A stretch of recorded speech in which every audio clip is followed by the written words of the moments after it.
요셉의 전체 인생이 요셉이 창세기 37장부터 50장까지 많은 지면을 할애하고 있습니다. 하나님 주신 꿈을 이루어가는 과정을 우리가 보고 있지요. 벌써 7번째 시간인데 오늘은 가해자에게 진정한 샬롬을 선포하라. 가해자는 형들입니다. 요셉의 형들, 피해자는 요셉입니다. 10m나 넘는 구덩이에 형들이 집어넣었어요. 얼마나 발버둥 치며 나오려고 그랬는지 손톱이 다 부러질 정도로, 미드라시에 보면은 그 정도로 살려달라고 했는데 형들이 외면했습니다. 다행히 거기에 물이 없었고요. 그리고 이스마엘 상인에게 은의십에 요셉을 팔았습니다. 그래서 애굽에 내려가게 된 거죠. 사실 이 형들을 생각하면 이가 갈릴 것입니다. 두고 보자. 그런데 당시 최고의 강대국인 애굽의 총리가 됐습니다. 바로가 뭐라 그랬냐면 왕자 외에는 수족을 놀릴 자가 없느니라.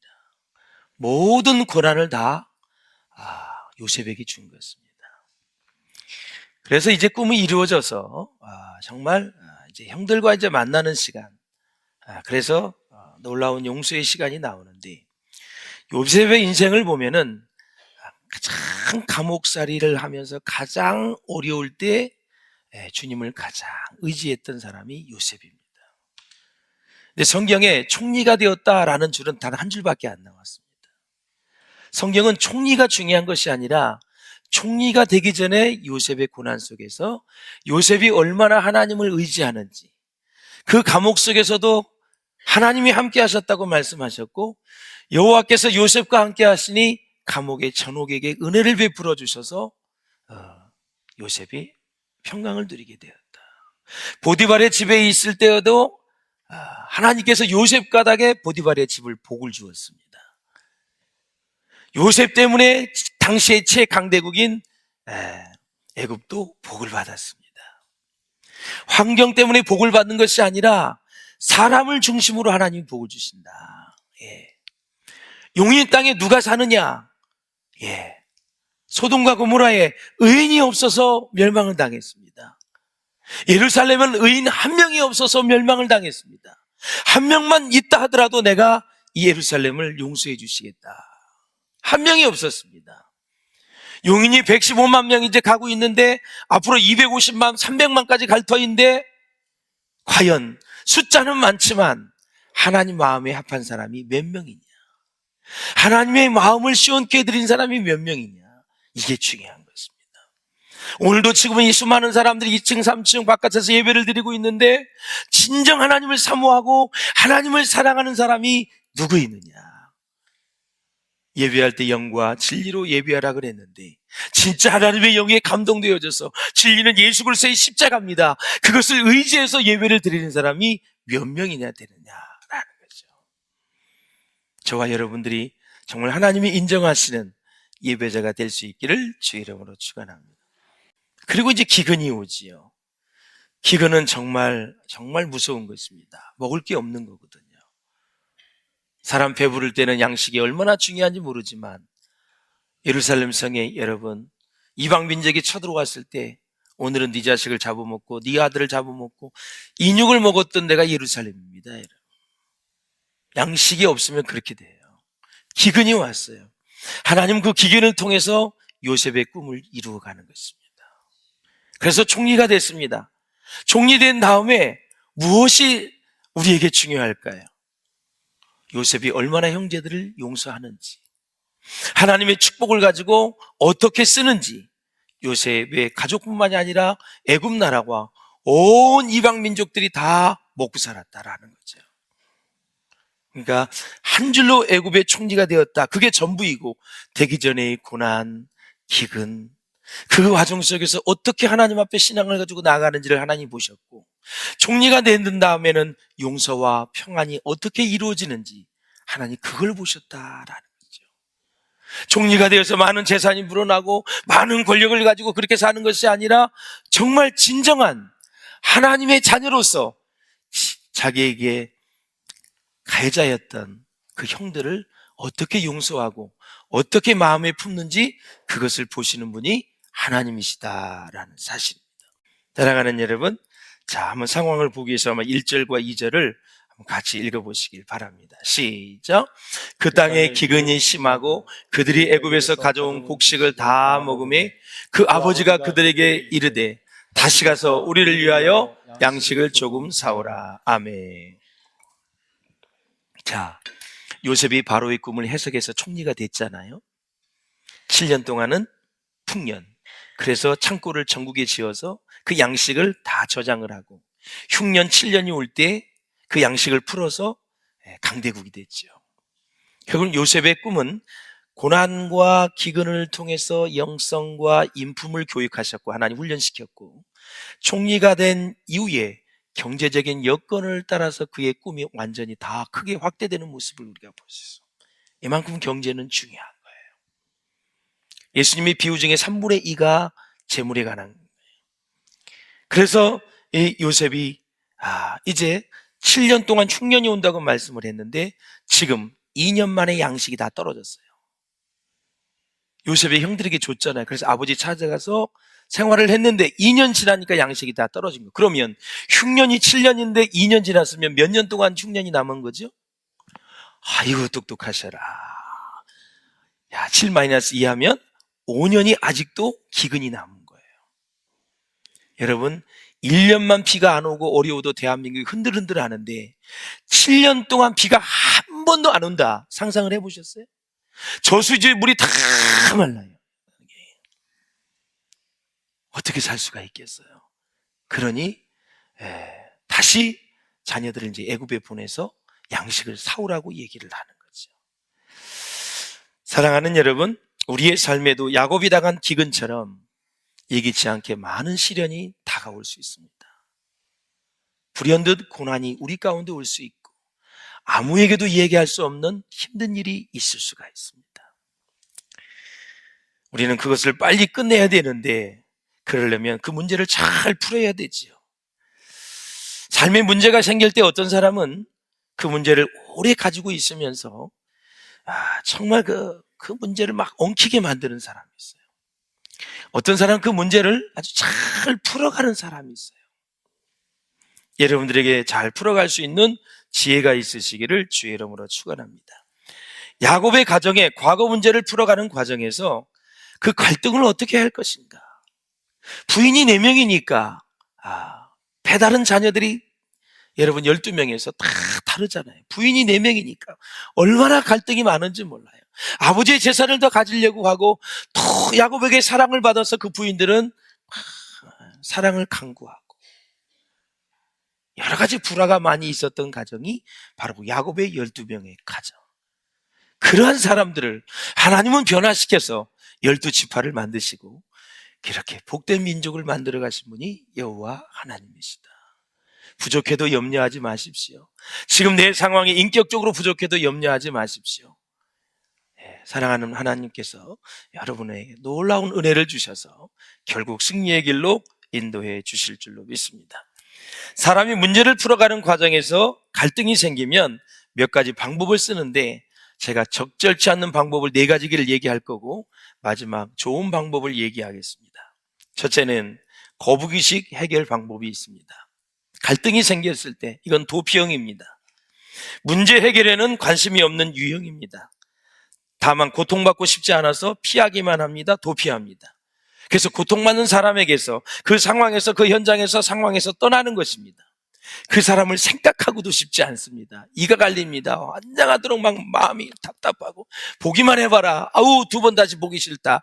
그래서 피하는 것이 바로 거북이식 접근 방식입니다. 2번째는 상어형 공격형 접근 방식입니다. 기어이 상대방을 누르고서라도 내가 승리자가 되겠다는 거고 나는 이기고 너는 져야 된다라는 그런 생각입니다. 이렇게 얻은 승리는 사실 나중에는 상처뿐인 영광이죠. 이것도 역시 바람직하지 못합니다. 셋째는 아기곰 접근 방식이 있습니다. 이건 양보형입니다. 마음이 따뜻한 사람이 이 방법을 사용하는데 기분 좋게 양보하는 것이 아닙니다. 기분 좋게 포기하는 것도 아니고요. 자기가 잘못한 것도 또 없이 먼저 사과를 합니다. 사과를 너무 잘해요. 그리고 마음속에는 불만과 상처가 계속 쌓여갑니다. 겉으로 한 거지요. 그러니까 무의식적으로 고통이 계속해서 축적되어 가는 방식이 바로 악의금 접근 방식이다. 네 번째는 여우식 접근 방법입니다. 이거는 타협형 내지는 절충형입니다. 야, 내가 양보하니까 너도 양보해. 타협을 하는 거지. 정치도 일종의 타협을 잘해서 문제를 해결하는 것도 많이 있습니다만 사실 어느 부분에서는 타협이 필요하죠. 타협이 최선일 수밖에 없는 상황이 반드시 있을 수 있다라는 거죠. 그런데 자신도 양보하고 상대방도 양보해서 타협점을 가지고 해결을 했는데 쌍방 모두가 불만족할 때가 있습니다. 그러면 여전히 갈등은 상존하게 돼 있다. 그러면 어떻게 해야 되는가? 이런 인간의 문제를 연구하는 학자들이 제안하는 최선의 해결책은 부엉이식 접근 방법이다. 이렇게. 부엉이는 언제나 지혜가 있습니다. 여우의 지혜는 간사한 지혜이지만 부엉이는 건강한 지혜입니다. 부엉이도 도망가지 않고 해결을 합니다. 일단 현장을 피하지 않습니다. 그 사람을 피하지 않습니다. 꼭 해결해야 되겠다. 예수 안에 있는 사람은 정말 주님의 사랑으로 용서하고 그리고 상처받았던 건 솔직히 얘기하고 서운했던 거 그대로 얘기하면서 서로 해결을 하는 것입니다. 신앙생활 하다가 힘들고 어렵고 시험에 들면 교회를 떠나야 되겠다는 생각이 듭니다. 일단 도피를 하려는 마음을 가지면 문제는 해결되지 않습니다. 계속 사람을 비난하게 되어 있습니다. 가면 그냥 가지 계속 비난합니다. 왜? 떠날 생각을 하면 자기의 불만을 다 쏟아버립니다. 그러면 이제 다 얘기하면 친구가 없습니다. 그래서 떠납니다. 쑥대밭을 만들어 놓고 가는 거지요. 그러나 나는 여기에서 다시 하나님을 만나고 하나님의 은혜를 강구하고 하나님의 은혜 속에서 다시 출발해야지. 그러면 그 사람과 대면해서 직접 만나서 사실 이런 면에선 진짜 서운했다. 이런 말이 들려오는데 이게 사실이냐. 그걸 확인을 하고 그리고 진정으로 마음을 가지고 풀면서 마음을 주면서 풀어가는 방식. 그것들이 필요하다라는 것입니다. 그래서 창세기 43장 본문에 보면 요셉이 자기 일생에 괴롭힘을 주었던 자기를 괴롭혔던 형제들을 다 끌어모읍니다. 요셉이 얼마나 연극을 잘하는지 아세요? 와, 놀랐어요, 여러분. 예. 요셉과 형들이 만났는데 그때 요셉은 총리였고 형들은 지금 요셉 앞에 절했어요. 그럼 만나자마자 형님, 다 요셉입니다. 야, 총리입니다. 이렇게 높은 상태의 직위까지 올라갔어요. 잘 지냈어요? 아이, 뭐 옛날 얘기 다 이제 지나갔고, 술에 한잔 먹고 풀읍시다. 그게 아니에요. 자기 정체를 끝까지 숨깁니다. 그래서 어떻게 해요? 형들로 하여금 반성을 넘어서, 뉘우침을 넘어서 회개할 때까지 숨깁니다. 가룟 유다도 반성했습니다. 예수님 팔기 전에 뉘우쳤어요. 그런데 가룟 유다는 회개를 안 했어요. 뉘우치는 것은 정신적인 영역까지만 하는 거고 회개는 하나님의 영이 우리의 영을 만지는 것입니다. 그래서 회개를 하면 하나님 받으시고 다 용서하시는 거죠. 그래서 요셉이 형들과 만나서 형들이 자기를 괴롭혔고 구덩이에 쳐놓고 은 20에 팔았던 이 모든 걸 생각하면 그것 때문에 또 감옥에 가고 정말 숱한 13년의 세월을 너무너무 힘들게 지냈기 때문에 진짜 손 좀 봐줘야 되겠네 이런 마음 먹으면 그냥 죽지요. 그런데 계속해서 자기 정체를 숨기면서 형들을 변화시켜서 회개하게끔 만드는 게 바로 요셉의 전략이었습니다. 그러니까 시몬을 인질로 잡고 내 동생 말째가 있느냐? 네, 있습니다. 네 아버지가 살아계시냐? 네, 지금도 생존해 계십니다. 네 말째 아우를 데려오너라. 왜 데려오라 그랬어요?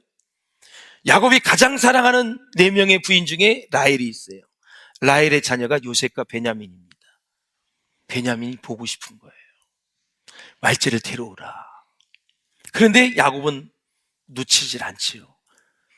요셉이 없어졌는데 베냐민마저 애굽에 가서 없어지면 자기가 가장 사랑하는 여인 라헬을 통해서 얻은 아들을 다 잃어버리는 거예요. 말째를 데려오라. 야곱은 안 된다. 그래서 오늘 본문에 보면 자기가 포기를 하지요. 내려놓습니다. 그래서 가라. 허락을 하지요. 그래서 이제 야곱을 남겨놓고 다 애굽에 넘어오게 되죠. 자, 6절을 한번 읽어보시길 바랍니다. 6절 시작. 이스라엘이 이르되 너희가 어찌하여 너희에게 또 다른 아이가 있다고 그 사람에게 말하여 나를 괴롭게 하였느냐. 이건 야곱이 한 얘기예요. 말이나 하지 말지. 왜 동생이 있다고 얘기해가지고 왜 내가 동생을 또 애굽에 보내야 되느냐, 아들을 보내야 되느냐 이거죠. 너무너무 힘들어하는 거죠. 8절 9절도 한번 읽어보세요. 누가 책임지겠냐고 얘기했냐면 유다인데 8절 9절 시작. 유다가 그의 아버지 이스라엘에게 이르되 저 아이를 나와 함께 보내시면 우리가 곧 가리니 그러면 우리와 아버지와 우리의 어린 아이들이 다 살고 죽지 아니하리이다. 내가 그를 위하여 담보가 되오리니 아버지께서 내 손에서 그를 찾으소서. 내가 만일 그를 아버지께 데려다가 아버지 앞에 두지 아니하면 내가 영원히 죄를 지리이다. 예. 사실 이럴 때는 장자가 나와야지. 장자가 루벤이잖아요. 이런 말을 장자가 해야 되는데 지금 누가 하고 있어요? 넷째 아들 유다가 하고 있는 거예요. 내가 책임지겠습니다. 베냐민이 죽으면 내가 죽겠습니다. 담보하는 거예요. 그래서 이 유다가 하나님의 사랑을 받아서 나중에 유다 지파가 장자권을 갖게 되죠. 세상에 공짜가 없어요. 장자권. 그 다음에 더 중요한 건 유다 지파에서 메시아가 나옵니다. 이 축복을 다 거머쥔 사람이 유다입니다. 내가 책임지겠다라는 것이죠. 사랑하는 여러분, 우리가 사역을 하면서도 책임지는 사람, 무거운 짐을 같이 지는 사람, 주를 위해 헌신하는 사람이 바로 하나님으로부터, 회중으로부터 리더십을 부여받게 된다라는 거죠. 또 한 가지 우리가 같이 나누고 싶은 것은 야곱은 참 어렸을 때부터 그랬지만 거짓말을 참 잘합니다. 궁지에 몰리거나 위기를 당하면 쉽게 거짓말을 하면서 순간을 모면했던 사람이 야곱인데 잠언 12장 22절에 보면은 뭐라 그랬어요? 거짓 입술은 여호와께 미움을 받아도 진실하게 행하는 자는 그의 기뻐하심을 받느니라 그랬습니다. 거짓말은 정말 나쁜 쓴뿌리거든요. 예. 마귀가 거짓말장이거든요.